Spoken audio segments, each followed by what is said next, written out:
今日同小朋友講嘅故事係年獸來了。相傳中國古時候有一種叫做年嘅怪獸，佢頭長住觸角，兇猛異常。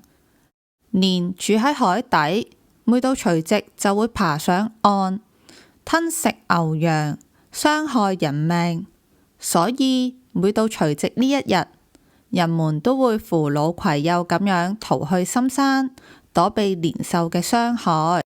呢一年嘅除夕，桃花村嘅人正喺度上山避難。呢個時候喺村外邊嚟咗一位乞丐老伯伯，鄉親們已經收拾好行裝，牽牛趕羊，場面一片混亂。老伯伯問：發生咩事？村民只係匆匆咁答佢：有年獸嚟緊啊！就走咗啦。後來伯伯遇到一位老婆婆，好好心咁同佢講，屋企仲有嘢食，老伯伯可以先食飽，然後再上山躲避年獸。老伯伯笑笑口咁話：婆婆，如果你俾我喺你屋企度留宿一晚，我一定會將年獸趕走噶。婆婆想繼續勸佢，但伯伯堅持。婆婆無奈，只可以獨自上山去避難啦。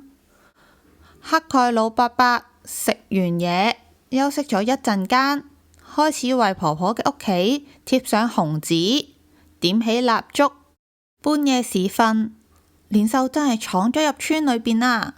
佢發現婆婆嘅屋企貼滿住紅色嘅紙，屋裏邊燭火通明，遠處仲傳嚟噼噼啪啪嘅炸響聲。年好驚，仲嚇到喊，唔敢再向前行。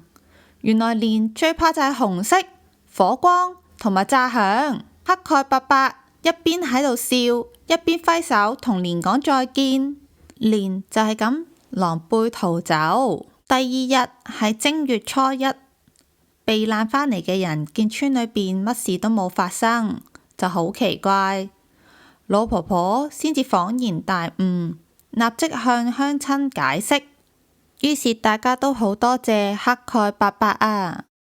從此每年嘅除夕，家家戶戶都貼住紅對聯，放炮仗。到咗初一嘅一大早，仲會去探望親朋好友。呢個風俗越傳越廣，就成為咗中國民間最隆重嘅傳統節日。小朋友，你哋準備好去拜年未啊？